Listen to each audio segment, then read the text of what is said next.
What's up, everybody? Welcome to Podcast Now. I'm Alex. I'm once again joined by Tyler, and we are back for another video on our Kingdom Hearts community series, a community series that airs every single week, Wednesday and Thursday, leading up to Kingdom Hearts 3 releasing in just under 2 weeks on January 29th. Once the game comes out, we'll have tons of videos on the game, discussion videos. We'll be giving the game away and much, much more. So for these videos, we've been talking about all things Kingdom Hearts. We talked about some select characters. We've talked about who will survive and who won't survive. And we've talked about theories, explanations. And so we want to kind of do the same thing with a little bit of a spin on Master Xehanort. Last week we actually did a video on Sora where we kind of briefly went over his entire story, kind of what you guys need to know about him. For Xehanort, we're going to do much the same in this video, but mainly go over what his plan is. And ultimately, I believe, when you think about Master Xehanort being the main villain and having his kind of arc wrap up in Kingdom Hearts 3, what's I guess most important about him is the plan all along. Is what was he planning? What's the goal of what he's trying to do in Kingdom Hearts 3. So Tyler's going to run us through all of that, and we want to also obviously hear from you guys on what you think of Master Xehanort's character. So Tyler, obviously, he's very, very powerful. He's got a plan. He's foreseen, and he's planned a lot of things that we've seen in the games. So what's the deal with Master Xehanort? Maybe who is he, and what's his plan? Why do we fear him as a villain in Kingdom Hearts 3? Well, basically, what we know is that whatever his plan is, he's been planning it for a long time. Since Birth by Sleep, which is the first game. I mean, there's what's called back cover, or Kingdom Hearts Chi back cover. That's just a movie. So that would be that's hundreds of years before the events of Birth by Sleep. So Birth by Sleep is the first game where we see Master Xehanort. And ever since that, takes place, everything after that, Kingdom Hearts 1, Chain of Memories, 2, 358/2, all of it. Those are all of that takes place. It's all planned by Master Xehanort. I'm pretty sure that his plan has also changed, because originally he wanted to forge the Key Blade. And he wanted the Key Blade to summon Kingdom Hearts. And what he wanted to do with Kingdom Hearts, we never actually really... Well, we did kind of know, but we never really found out. So I believe his plans changed a few times. And having, when we see in the latest Kingdom Hearts 3 trailer, it's definitely different than what we've been told. So, again, originally it was to forge the Key Blade, and what he needed to do is he needed to take a pure light and a pure darkness, have them clash, and when that happens, it forges the Key Blade. So he used this boy named Ventus, who already kind of had a kind of messed up heart.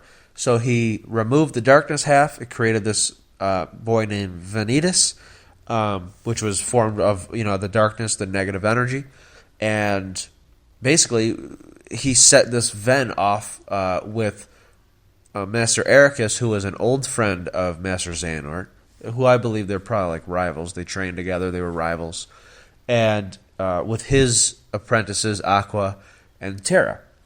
So then there was Ven, Terra, and Aqua. They were all, a group of friends doing stuff, training together and all that. But the reason that Master Xehanort did that was because when he created that negative version of Vanitas that he extracted from Ventus, it also created these beings known as the Unversed. And it's just negative beings, basically. And every time that an Unversed, these negative beings, were defeated, it would make... especially by Ven, it would make Vanitas stronger, but it would also make Ventus stronger. So it would make the darkness stronger and the light stronger. So he kind of implanted, he would say stuff to Terra, don't you want to be a little bit more powerful? Almost like Star Wars, I could teach you things and blah, blah, blah. It's kind of and Terra was like, oh yeah, well, sort of. Or I can help you understand different things, the darkness that's in you and all that. So Terra kind of went off to find Master Xehanort. But again, that was all on purpose. The whisper in the ear is what set it all in motion. So then Ven went after Terra, and then Aqua went after Ven and Terra. And along the way, they go to all these worlds, they face the Unversed, and again, Ven's light becomes stronger, and everyone that's defeated, all the Unversed that are defeated, makes Vanitas grow stronger. That was why he did that. And Master Xehanort purposely wanted Terra specifically to get to move towards the darkness even more. So he would do things to kind of bring that darkness out in Terra. And the reason he wanted that was because Master Xehanort was an older man, or he is an old man, and he needed a new body. So eventually, by the end of Birth by Sleep, he gets that new body. He takes over, he shoots his heart. He literally extracts his heart out of himself, puts it in Terra, it defeats Terra, subdues him, really, his heart. And Master Xehanort now has Terra's body, but with Master Xehanort's heart and mind. So now he's got a new, younger, stronger body. That was his goal for that, and also to help forge the Keyblade. Now, Ven, what he didn't plan for is Ven actually defeating Vanitas, which kind of ruined the Keyblade. It was formed, but it was ruined. So that didn't go exactly according to plan. Ven falls asleep. You can listen to our why Sora is important video. We kind of go into what happens there. But Ven falls asleep, and his heart is lost to Master Xehanort. So now Ven is no longer a chess piece that Master Xehanort really has access to. And then Aqua, she kind of falls to darkness in a way, or into the realm of darkness. So she's a piece that he knew would be off the board. So he got Terra. So he got, in Birth by Sleep, he got half of what he wanted.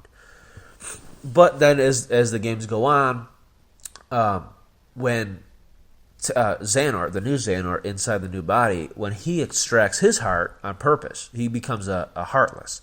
Now he does that so that, and we find this out later in the Dream Drop Distance game, when you remove your heart from your body and your heart is just kind of like floating, you're actually able to travel backwards in time. And as long as there is a version of yourself, this is important, as long as there's a version in yourself in that past that you can go to, that's what allows you to go to that time period. So as a Heartless, or as a heart, I should say, as a floating heart, he's able to travel back in time and tell his former younger self, when he was a young boy, years before all of these events, he's able to tell himself what's going to happen. I believe he even gives himself the Keyblade in doing so. So he basically gave himself the Keyblade, is what we find out, his own Keyblade, and tells him, here's what's going to happen, so this is what you need to do. And then he waits on Destiny Islands until Riku, a friend of Sora, and again, go watch that Sora video, shows up.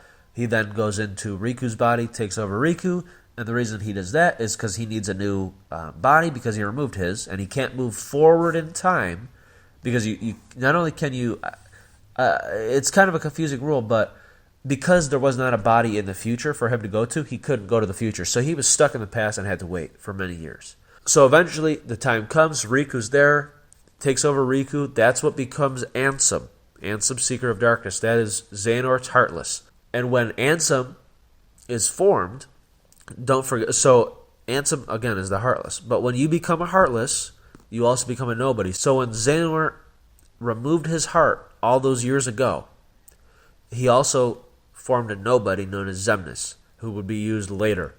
So Ansem does all his stuff, collects all these hearts. So Xehanort is trying to bring about Kingdom Hearts yet again.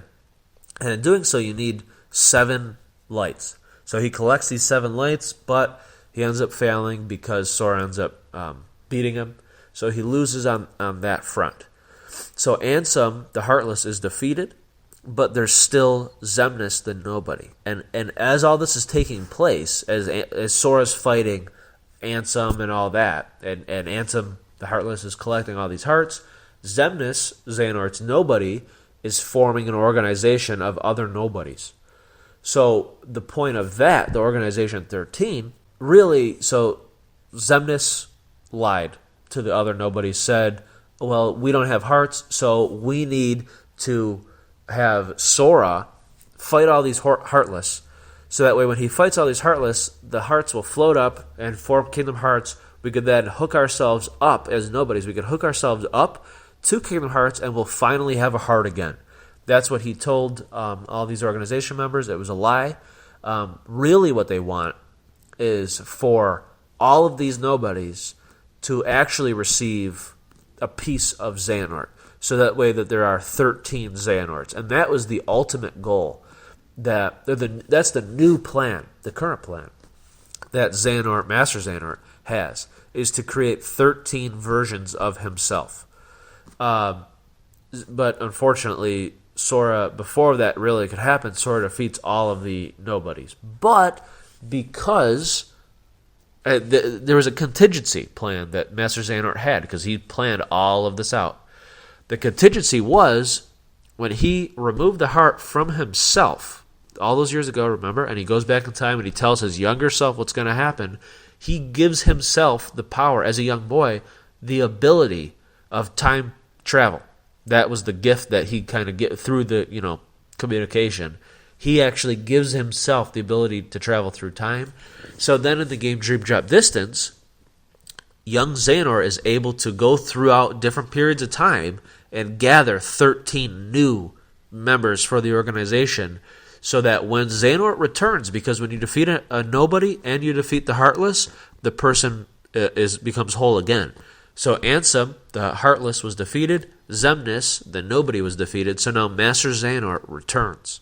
So now Master Xehanort is a whole person again. He has 12 other vessels that he plans to put his heart into. Once he does that, and he's successful, he will have 13 versions of himself.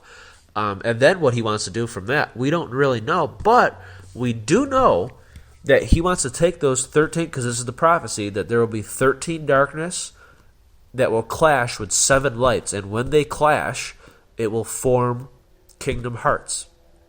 And that is where we are with Kingdom Hearts 3. So he has gathered his other 12 vessels along with himself, because he's the leader. He plans on making all of them Xehanort. He's going to face off. Those 13 will then face off against the 7 lights. Sora, Riku, Mickey, and the rest, Kairi, Axel, or Lee, sorry. And then whoever the 7th one is, it might be Ven, or it might be Aqua. And when they clash, when they all clash, it will help form Kingdom Hearts. And it's also said in one of the trailers by, I believe it was Xemnas, or it might have been Ansem, but one of them, that during Sora's journey, the more hope that Sora loses, and the more like that darkness kind of fills him, despair and all that stuff fills Sora, the basically it'll lead to the forging of a new Keyblade. So Master Xehanort is trying to form the Keyblade again, while also trying to bring about Kingdom Hearts. Now there's this new world that were shown, and as we see, there's a new location in Kingdom Hearts 3 that Master Xehanort and Sora are in, and it looks like, and when you count, there's 12 vessels in new outfits, and I believe it's called Escala El Kayam, or Kylam, is the new world. So we'll see what that world is. It might be like a kingdom for Keyblade wielders. I don't know. That's what I got. That's the vibe I got from it. But there's a reason that he's going there. So I don't know what he plans to do with Kingdom Hearts, with the Keyblade. But what we do know is that he does get his 12 vessels. He does want to put his heart, or a piece of his heart, in all of them, so that there's 13 versions of himself. And he will clash with the 7 lights. So he set up all of these games. Everything that took place, he set up. And not only did he set it up, he knew what would happen, and he even had a plan for his failure to make sure that he would succeed. So Master Xehanort is he's a very powerful, very cunning, very intelligent villain. So that's basically the gist of Master Xehanort. Hopefully that was helpful. It is tough in 15 minutes or even in under 15 minutes, to kind of tell you about a character that's so large. But what we will recommend is go watch our full movie, no commentary. It's 3 hours long. It's only story. It's the pure Kingdom Hearts story from beginning to end. So it's from that back cover all the way to right literally moments before Kingdom Hearts 3. And it's all in HD, all from the new remastered games. And that will definitely really help you out. But that was, that's Master Xehanort. That is the gist of Master Xehanort's character and what he's been up to for all of these games.